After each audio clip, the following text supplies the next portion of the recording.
There we go. Okay.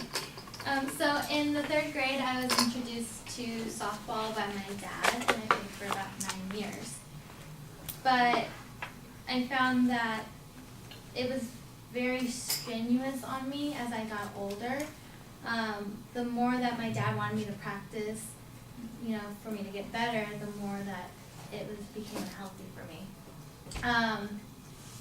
It started in like the 5th grade when my dad started pulling me out of school so he could take me to the park to practice for hours upon hours and get better and better. And while I was getting better, I was missing more and more school. Well, the more you miss school, the more you miss out.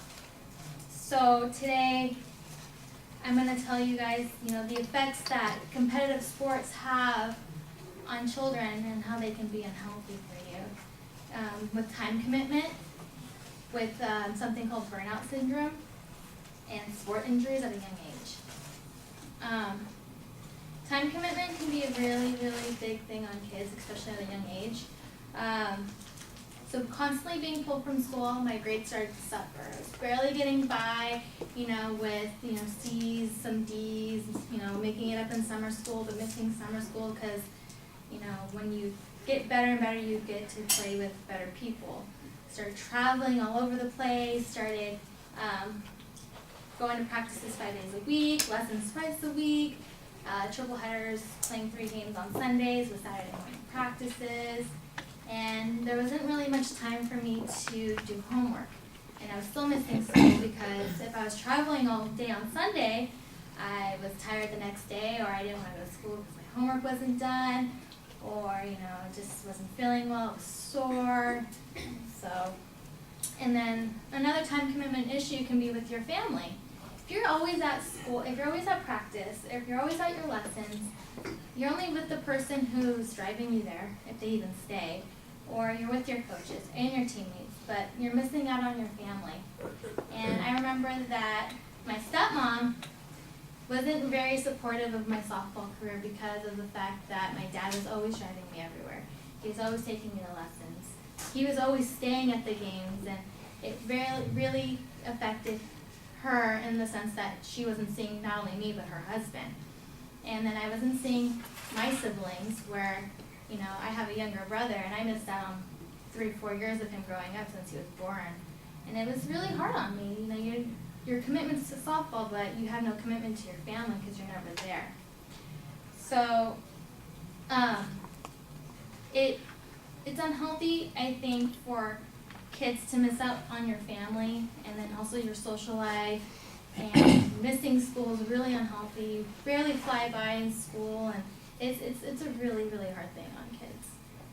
And then burnout syndrome is a very highly thing in children at a young age.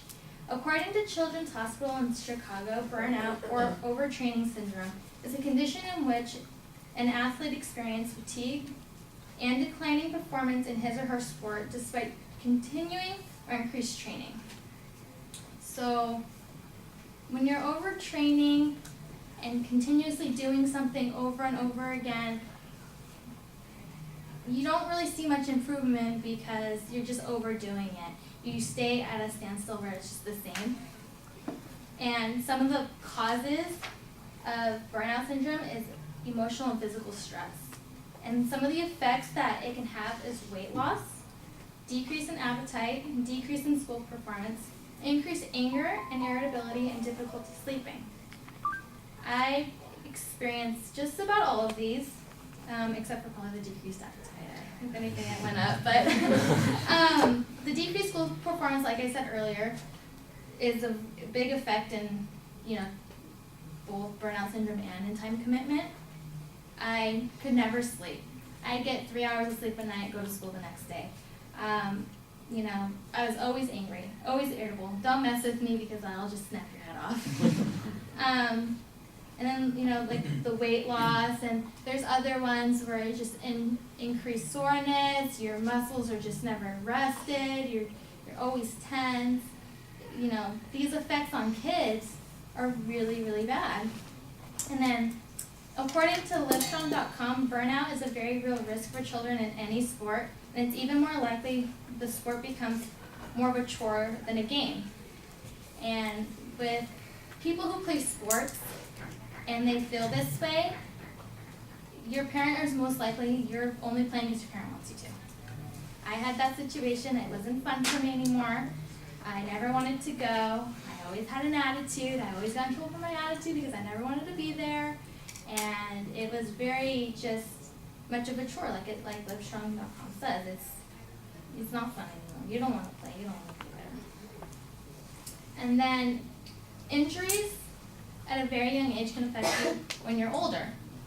According to author Mark Hyman, in 2003, more than 3.5 million children in the U.S. had sport-related injuries that required medical attention. So this brings me to myself, but by the time I was a freshman in high school, I had undergone a knee surgery. I have arthritis in both my hands, slight arthritis, carpal tunnel, bad joints in my knees and in my shoulders, cracking all the time. And it's very painful, very painful. And when you're a young kid and you have put that much stress on your body, when your muscles and your bones are still growing, they're still in their peak points of growing, it can be affecting your growth as you get older. And then according to the CDC, among athletes ages 5 to 14 years old, 28% football players, 25% baseball players, 22% soccer players, 15% basketball players, and 12% softball players were injured while playing their respective sport. So it's kind of scary to think that by the time you're in age 5 to 14, you're already getting these really bad injuries that need, severe medical attention. And the numbers are increasing as the years go by. And parents aren't really doing what's really necessary to keep their kids healthy in the sport. And a lot of parents just brush it off like, oh, it's just a sore muscle, or you're fine, just ice it, it'll be fine the next day, which can be very, very effective on a kid when they're older. So in conclusion, I would have to say that sports, yes, they can be really good for your kids. A lot of parents put their kids in sports to keep them out of trouble, to keep them busy so that, they have a social life. But if you overdo it, you're really affecting your children in a negative way. You never get to see your child. They're probably going to be unhappy if you're really pushing them over more than what they want to do. And they can burn out. They just don't want to do it anymore. And then the injuries, if they get injured, they can't play anymore, or they just give up and they don't want to do it anymore.